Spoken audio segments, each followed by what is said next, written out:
शुरू करें। सभी पत्रकार साथियों को मेरा नमस्कार। जैसा कि आप सब देख रहे हैं कि दिल्ली में आजकल संविधान की, लोकतंत्र की, संघीय ढांचे की धज्जियां उड़ रही हैं।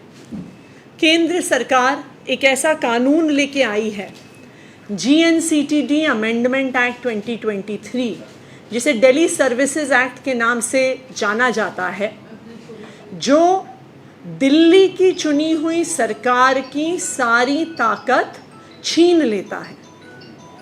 ना सिर्फ इतना, जो हमारे देश के संविधान ने हमारे देश को एक लोकतंत्र बनाया।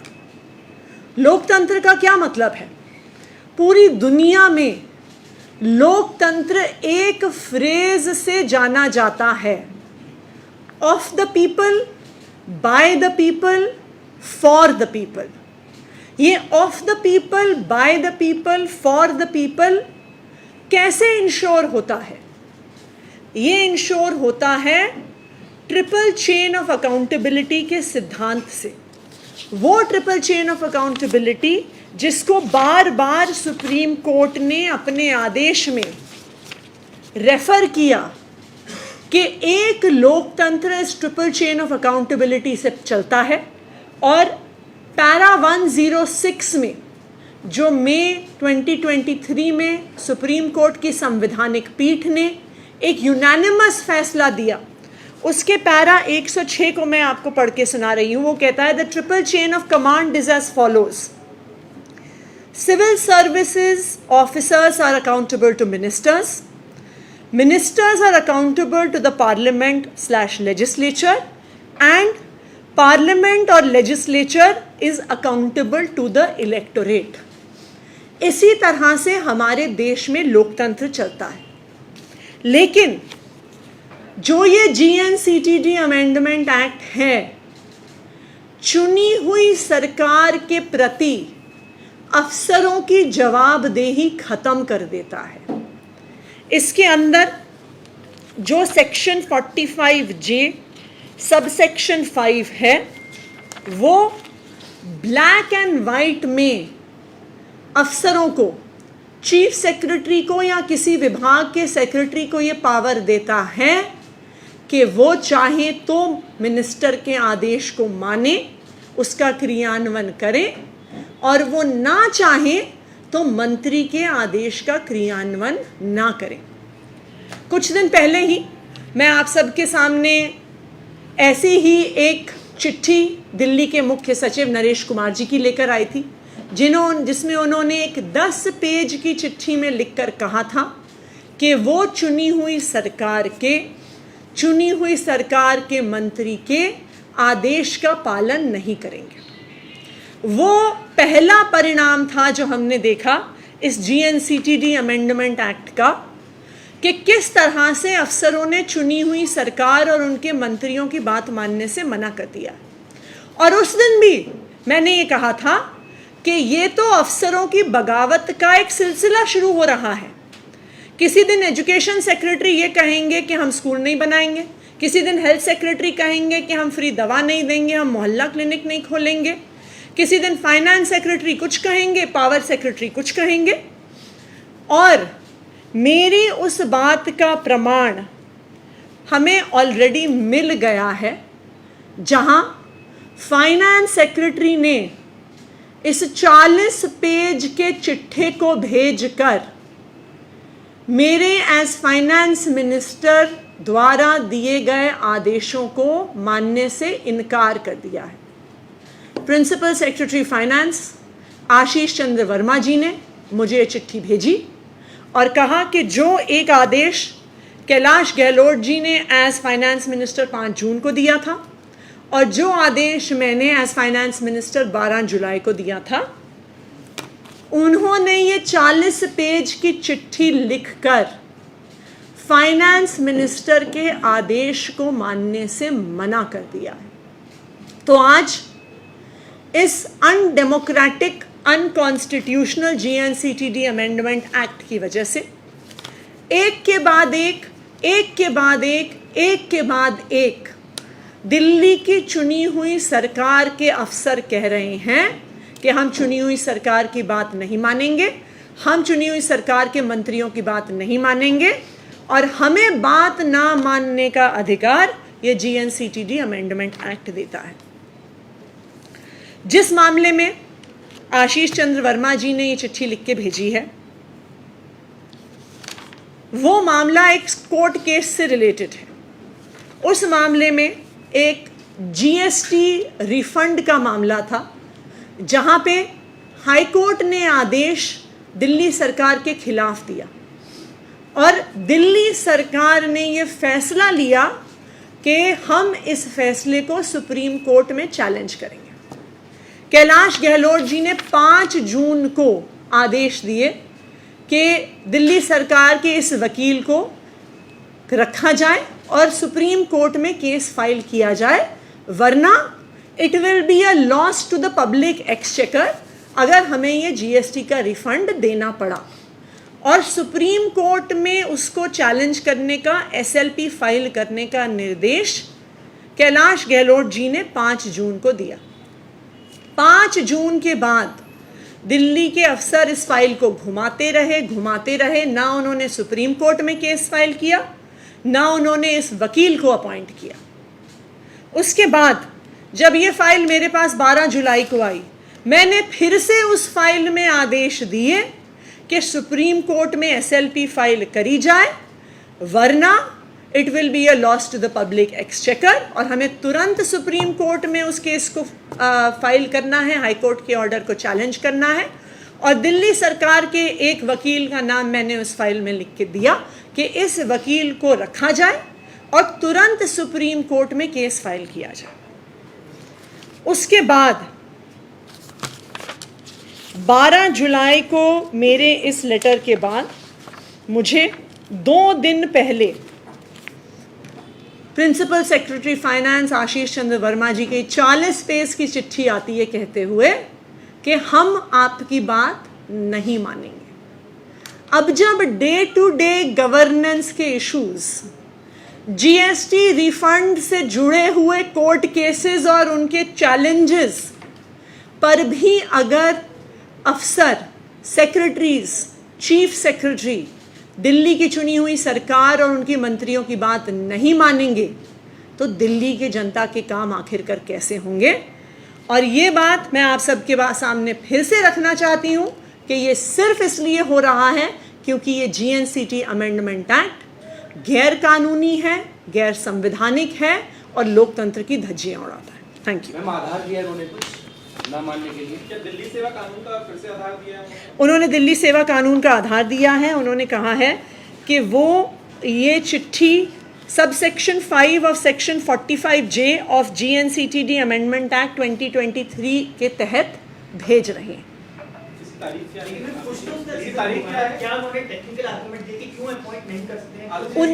उनका ये कहना है कि ये डिसाइड करने का अधिकार सिर्फ LG साहब को है, जबकि ये बिल्कुल क्लियर है हाई कोर्ट से लेके 2017 से सुप्रीम कोर्ट तक ये इस्टेब्लिश्ड है। हाई कोर्ट में भी 2017 में जब 2015 के नोटिफिकेशन के मामले में दिल्ली सरकार केस हार गई थी, उसने भी, उस डबल बेंच ने भी, हाई कोर्ट ने भी अपहोल्ड किया था कि चुनी हुई सरकार के पास ही अधिकार है वकील चुनने का। Not just this is a basic principle of justice कि जो उस मैटर में केस लड़ रहा है उसको अपने चॉइस का काउंसिल इंगेज करने का अधिकार है। ये तो बेसिक जस्टिस का प्रिंसिपल है। तो इसका मतलब ये है कि अब ये कह रहे हैं, क्योंकि अक्सर पास्ट में ऐसा हुआ भी है कि दिल्ली की चुनी हुई सरकार LG साहब के खिलाफ कोर्ट में गई है, कई आदेश LG साहब के खिलाफ भी आए हैं, तो आज ये कहने की कोशिश कर रहे हैं कि अगर दिल्ली की सरकार LG साहब के खिलाफ अगर कोर्ट में जाएगी तो कौन वकील अपीयर होगा, ये LG साहब डिसाइड करेंगे उनके खिलाफ। मैम, उनकी आपत्ति जो वकील आपने चुन के नाम बताया उसको अपॉइंट करने के ऊपर है या पूरे केस को चुनौती देने के ऊपर है कि आप ये डिसाइड कर सकते हैं? देखिए, उन्होंने तो ये कहा, उन्होंने तो आदेश ही मानने से मना कर दिया है। अब आप देखिए, 5 जून को कैलाश गहलोत जी ने as finance minister supreme court में एसएलपी फाइल करने को कहा, और ये simple day to day matter है, ये कोई कंट्रोवर्शियल मैटर नहीं है, ये simple day to day matter है, जहां पे जीएसटी रिफंड का मैटर था कि कितने इनपुट टैक्स क्रेडिट्स एक असेसी क्लेम कर सकता है या नहीं कर सकता। हाईकोर्ट का फैसला दिल्ली सरकार के खिलाफ आया, इसका मतलब दिल्ली सरकार को उस असेसी को काफी पैसे देने पड़ते, तो उसके तहत 5 जून से आज तक ये केस नहीं फाइल हुआ है, 2 बार मंत्रियों के आदेश देने के बावजूद। और अब 2 दिन पहले परसों शाम को ये चिट्ठी 40 पेज की मेरे पास आई है, ये कहते हुए कि प्रिंसिपल सेक्रेटरी फाइनेंस आशीष चंद्र वर्मा जी हमारे आदेश का पालन नहीं करेंगे।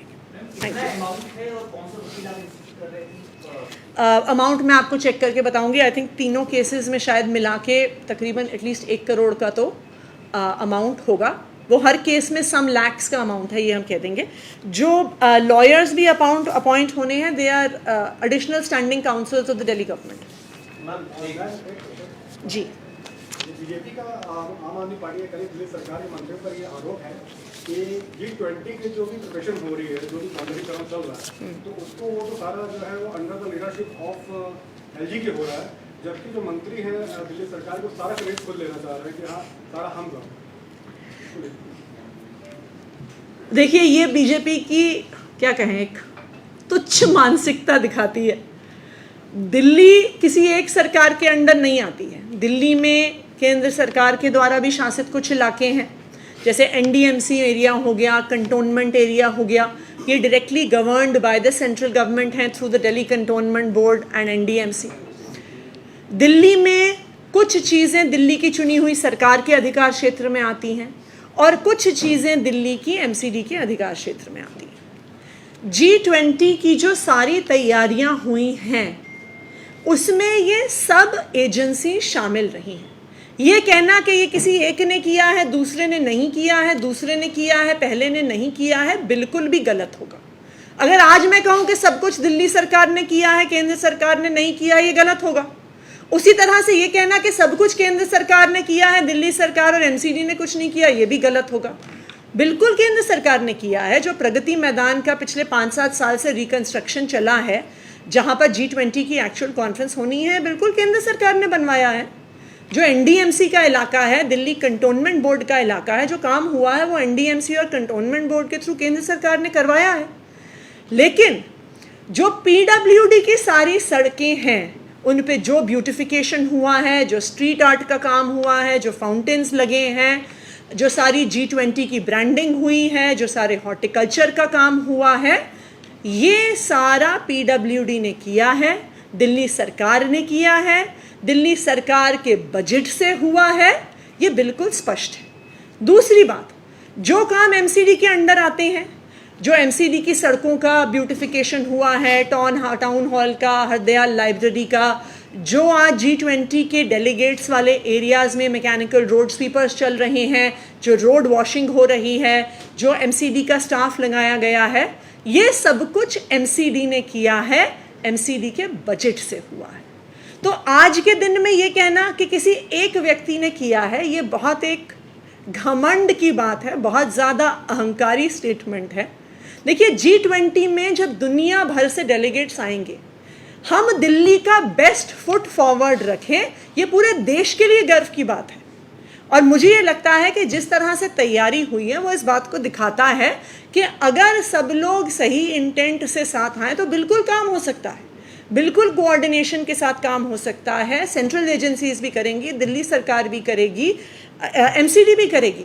लेकिन ये कहना कि कोई काम सिर्फ एक व्यक्ति ने किया है या एक सरकार ने किया है, ये जो स्टेटमेंट दे रहा है उसका अहंकार दिखाता है। फंड भी बताया कि अलग-अलग एजेंसियों का बीजेपी ने प्रेस कॉन्फ्रेंस करके बताया कि ओवरऑल जो सेंट्रल गवर्नमेंट की एजेंसियां हैं उन्होंने 4000 करोड़ रुपए करीब लगाए हैं, जबकि पीडब्ल्यूडी ने सिर्फ 50 करोड़ लगाए। देखिए मुझे ये नहीं पता क्यों मैं इसको वेरीफाई नहीं कर सकती कि सेंट्रल गवर्नमेंट ने कितना पैसा लगाया है, कितना लगाया है ये भी मुझे एक बार, क्योंकि देखिए वो वर्क अभी ऑनगोइंग है सारा का सारा, तो कितना पैसा पीडब्ल्यूडी का लगा है, ये काम जो हो रहा है ब्यूटिफिकेशन का, मैं कल लोधी रोड गई थी, ये काम तो पिछले 1.5 साल से चल रहा है। और जो अलग अलग स्ट्रेचेस, आज मैं राजघाट भी जा रही हूँ एक इंस्पेक्शन के लिए, ये स्ट्रेचेस तो पिछले 1.5-2 साल से अलग अलग सेंट्रल दिल्ली के स्ट्रेचेस, मोतीबाग, वसंत कुंज, राजघाट, ये सारे स्ट्रेचेस पिछले 1.5-2 साल से इनकी ब्यूटिफिकेशन पर काम हो रहा है। केंद्र सरकार ने कितना पैसा खर्च किया है, उसमें प्रगति मैदान कॉम्प्लेक्स में ही कितना पैसा खर्च हुआ है, एयरपोर्ट में कितना पैसा खर्च हुआ है, बुलेट प्रूफ कार खरीदने में कितना पैसा खर्च हुआ है, ये तो केंद्र सरकार बताएगी, ये तो हम नहीं बता सकते। मैं आपको बस इतना स्पष्ट तौर से बता सकती हूँ कि जो सेंट्रल एजेंसीज का एरिया है, एनडीएमसी का, दिल्ली कंटोनमेंट बोर्ड का और प्रगति मैदान के अंदर का, बिल्कुल उसमें केंद्र सरकार ने काम किया है। हम तो नहीं कह रहे कि हमने किया है। जो पीडब्ल्यूडी का एरिया है उसमें हमने ब्यूटिफिकेशन का काम किया है, और सिर्फ आज से नहीं, 1-1.5 साल से वो काम चल रहा है। कोई भी सड़कों का मेकओवर एक दिन में नहीं होता है, ये काम 1-1.5 साल से चल रहा है। उसी तरह से जो एमसीडी का काम है वो एमसीडी ने किया है। खाता से रिलेटेड क्वेश्चन है। Apparently, Women and Child Development Department ने कोई एफिडेविट दिया है कि survivor was in relationship with 3 different men and the pregnancy which was terminated could have been, any of those persons.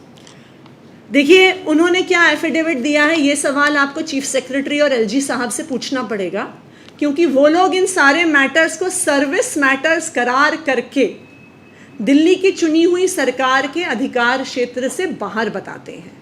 तो अगर एफिडेविट दिया गया है तो चीफ सेक्रेटरी के अप्रूवल से दिया गया होगा। तो ये सवाल मुझे लगता है चीफ सेक्रेटरी और एलजी साहब, क्योंकि वो कहते हैं कि सर्विस मैटर्स तो दिल्ली की चुनी हुई सरकार के अधिकार क्षेत्र के बाहर हैं, हम आपको दिखाएंगे नहीं, हम मंत्रियों से पूछेंगे नहीं। तो इसका जवाब मुझे लगता है एलजी साहब से और चीफ सेक्रेटरी से आप जरूर मांगेंगे। सवाल है इसमें, कल आम आदमी पार्टी ने प्रेस कॉन्फ्रेंस की थी, ईडी पर सवाल खड़े किए थे, उसी का जवाब देते हुए भारतीय जनता पार्टी गौरव भाटिया ने प्रेस कॉन्फ्रेंस की और उन्होंने भ्रष्टाचार के आरोप लगाए और तमाम सवाल खड़े किए कि जांच एजेंसियां तो अपना काम कर रही, तभी ईडी का अधिकारी जो है वो पकड़ में आया है। और इस तरह से आम आदमी पार्टी राज्य सरकार पर भ्रष्टाचार के मामले को लेकर वो हमलावर थे। आपका इस पर एक प्रतिक्रिया? मुख्यमंत्री देखिए, अब तो एक्साइज पॉलिसी पर इन्वेस्टिगेशन करते करते शायद 2 साल केंद्र सरकार ने लगा दिए हैं। ईडी के सैकड़ों अफसर, सीबीआई के सैकड़ों अफसर, दिल्ली पुलिस के अफसर, एसीबी के अफसर, मैं तो एक मोटा अनुमान लगा रही हूँ, कम से कम 1000 अफसर केंद्र सरकार की अलग अलग एजेंसियों को के इस एक्साइज पॉलिसी मामले का इन्वेस्टिगेशन कर रहे हैं।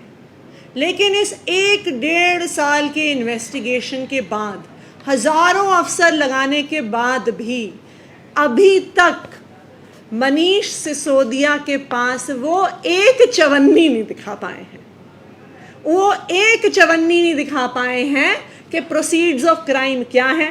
ना कोई कैश, ना कोई ज्वेलरी, ना कोई सोने के बिस्किट, ना कोई प्रॉपर्टी, ना कोई बिजनेस, ना कोई शेल कंपनीज, ना मनीष सिसोदिया जी से, ना उनके परिवार से, ना उनके किसी क्लोज व्यक्ति से वो एक भी पैसे के भ्रष्टाचार का सबूत सामने नहीं रख पाए हैं। मैडम, एक सवाल ये है कि प्रधानमंत्री को लेकर चर्चा चल रही है कि 2024 का प्रधानमंत्री कौन होगा। अलायंस की बैठक भी होनी है। इंडिया अलायंस की बैठक से पहले आपके मुख्य प्रवक्ता का बयान आया है कि प्रधानमंत्री पद के लिए अरविंद केजरीवाल।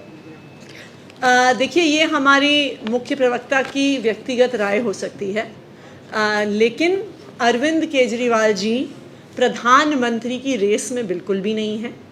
आम आदमी पार्टी इंडिया अलायंस से इसलिए जुड़ी है क्योंकि आज इंडिया को बचाने की ज़रूरत है, इस देश को बचाने की ज़रूरत है, इस देश के संविधान को बचाने की ज़रूरत है, इस देश के लोकतंत्र को बचाने की ज़रूरत है। तो आम आदमी पार्टी बिल्कुल भी इस अलायंस का हिस्सा इसलिए नहीं है कि किसी को प्रधानमंत्री बनना है, किसी को मंत्री बनना है। हम इस अलायंस का हिस्सा सिर्फ और सिर्फ हमारे देश को बचाने के लिए हैं, इंडिया को बचाने के लिए हैं। और मैं आधिकारिक तौर से आज आप सबके सामने कह रही हूँ कि अरविंद केजरीवाल जी प्रधानमंत्री पद के दावेदार नहीं हैं।